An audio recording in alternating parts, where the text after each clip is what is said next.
Welcome to Smash and Compare, an N64 special!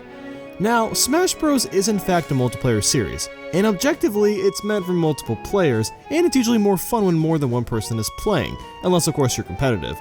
Though what's good is that even if you're some lonely dude who has no friends besides a penny, a chip, and a used napkin, you can always play the online mode.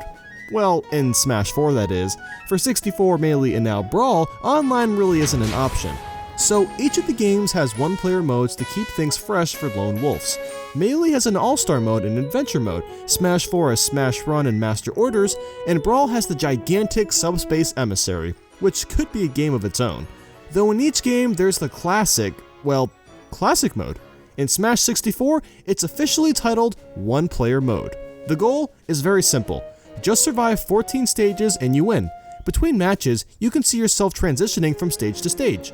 After each level is done, you'll get a scorecard that shows how well you did based off of the time it took you to complete the stage and how much damage was taken. Then you'll get to see any bonuses you earned. Before playing, you need to pick your character. Not only can you pick your Nintendo character of choice, but you can also choose your difficulty and stock count.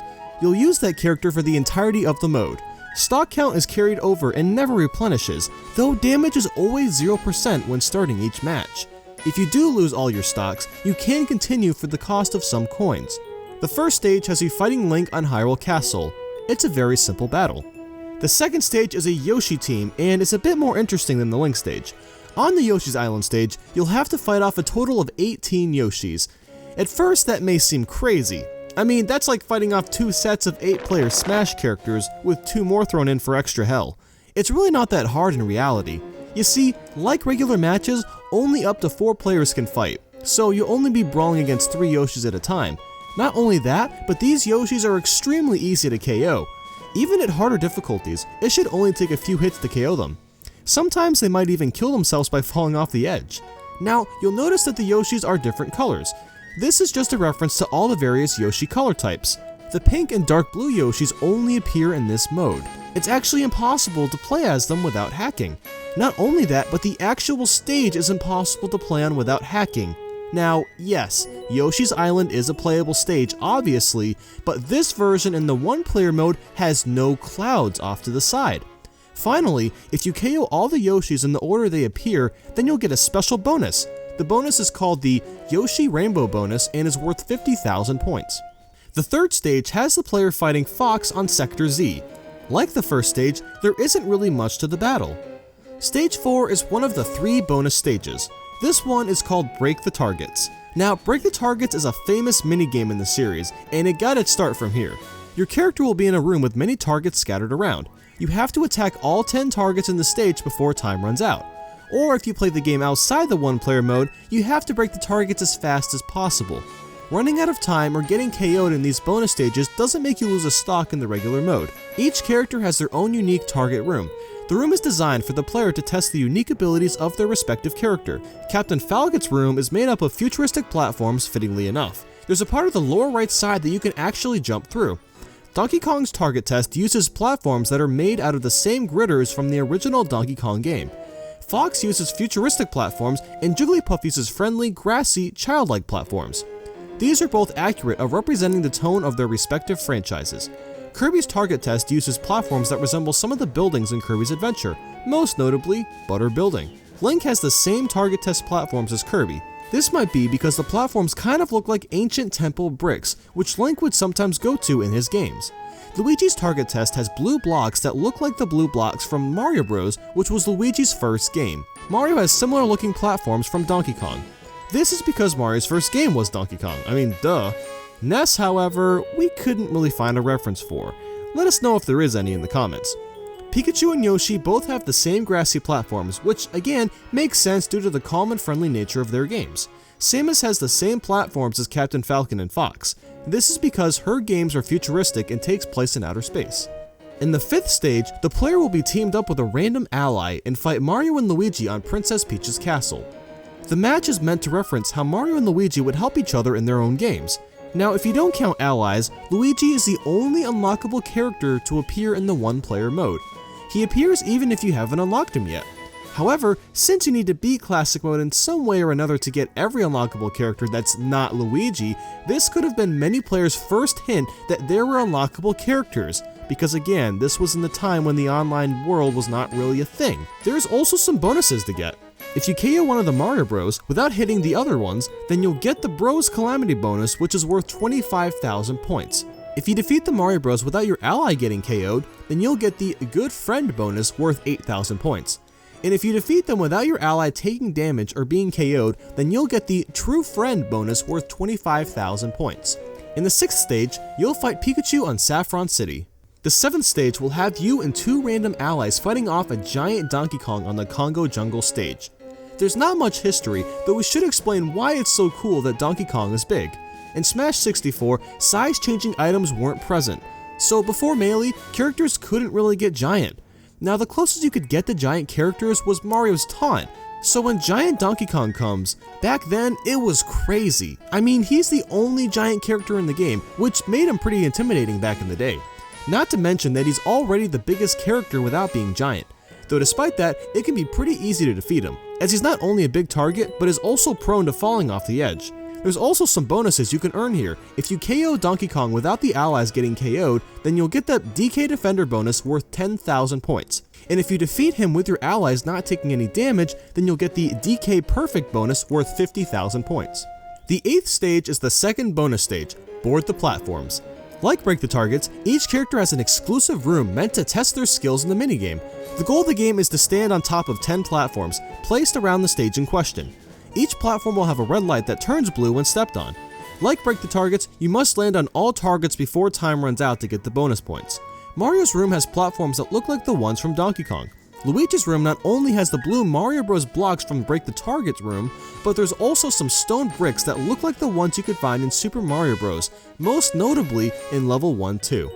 It also features some green Mario pipes. Donkey Kong's room has the red girders like before, Link's has the stone temple blocks, Samus's still have the futuristic platforms, Kirby's has the same blocks as Link, and Pikachu still has the grassy platforms. Fox's room also has the same platforms as his target test, Ness still has the same platforms, and Jigglypuff has the same platforms. Captain Falcon's room seems to have a theme of speed with mainly arrows pointing a certain direction. This could be a reference to his fast-paced racing series. The 9th stage is like the Yoshi stage, though instead of Yoshis, you fight Kirbys. You have to defeat 8 weak Kirbys in a similar fashion. Each Kirby will have a different copy ability of all the starter characters. The only exception is the 8th and final Kirby, who will either have no copy ability or will have a copy ability of a random unlockable character, assuming they're unlocked of course. If you defeat them in their appearing order, then you will get the Kirby rank bonus, which is worth 25,000 points.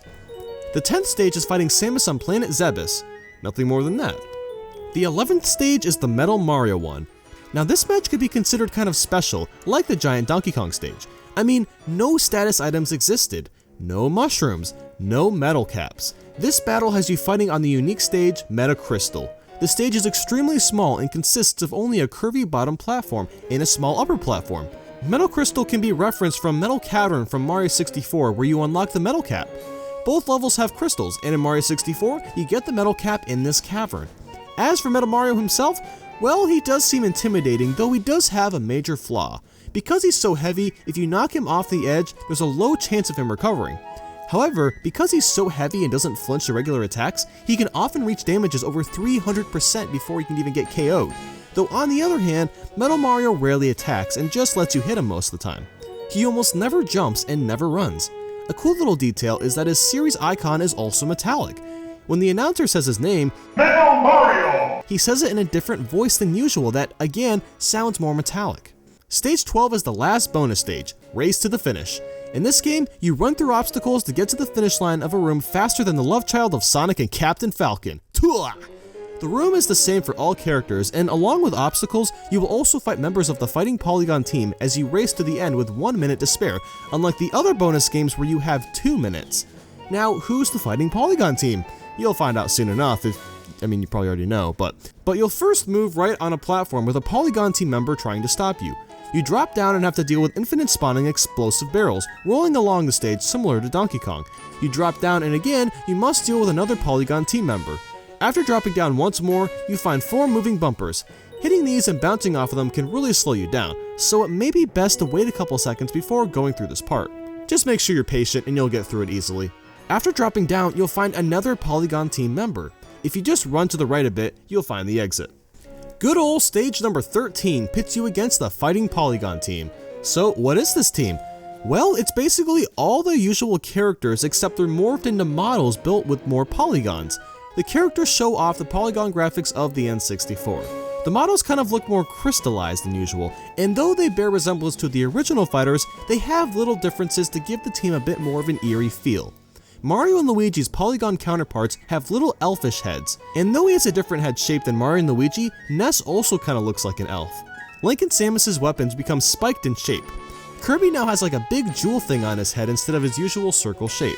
And instead of the furry patch of hair we're used to, Polygon Jigglypuff now has freaking spikes as a haircut choice. And Pikachu looks like a real-life mouse or maybe even the Pokemon Sandshrew. Yoshi actually looks like a real dinosaur, kind of like a velociraptor. And you have to fight 30 of these guys. Now, they retain the abilities from the characters they're based off of, except that they don't use special moves or grabs. Over time, they'll slowly start to gang up on you, so even though they're pretty easy at the beginning, it can be harder on later difficulties to fight them. You have to fight all 30 of them on the Battlefield stage, which as you may know is the only way to play the stage in Smash 64. And now we're finally here, stage number 14. In this stage, the player must fight Master Hand on the then solo mode exclusive Final Destination stage. An enemy who is so fierce that the announcer doesn't even say his name before you fight him. This fierce hand will try to flick you around like crazy. He attacks with various moves to challenge the player. He can sweep along the stage for 16%. He can poke in the air, which does around 12 to 24% if both attacks hit. He can fire 2 golden bullets that do 5% each. These may actually be references to the Mario series. He'll fire 3 of them if he's under 100 HP, otherwise it's just 1. He can use a drill attack which does around 25% if all hits connect. He can finger walk and kick with his fingers. This does 6 to 8% for him walking and 18% for the kick. He can use floor sweep and sweep along the stage for 12%. He can also go into the background and attack with his flying punch move for around 16%. He can go in the background and use his flying slap move where he slaps instead of punches. For the jet stream move, Master Hand will fly like a plane and zoom around in the background, ending by flying down in front of you doing up to 16%. His power punch move will do 16% and is him punching down on the player with electrical effects. He'll also punch horizontally with his side punch move. This does 20%. The thing that makes Master Hand unique is that he has stamina instead of the normal percentage damage. He has 300 health no matter what difficulty you're on. When defeated, Master Hand will fade into the background. Congratulations! You did it! You beat the mode! You'll get a certain amount of points at the end, depending on what difficulty you played on. The harder it gets, the more you earn. You can actually get a total point count of over 1 million if you're really good. And then the ending plays. Your character will become a plush doll as we see the camera leave the child's room. We then see a bright light as the door closes. It's a bittersweet ending, but some call it the best outro of the series. After that, you get to see the credits zoom by. If you really want to, you can even pause the credits to see the names and contributions better. Well, that was the one-player mode. While it may not be Smash Run or Adventure Mode, it still paved the way for many more great modes and memories. Now use that Master Hand of yours and click that like button if you enjoyed the video. That'd be awesome! Leave us a comment and let us know what you thought of today's episode and what you learned. Don't forget to follow Smash Compare on Twitter. We post daily Smash facts, polls, giveaways, and updates on the show. It is frickin' sweet, I think you'll like it. Hop on the bandwagon and follow my Facebook, Twitter, Twitch, and Tumblr. I don't know why I went all Western there, but anyway, thanks for watching guys, and I hope you have a great day. We'll speak y'all soon.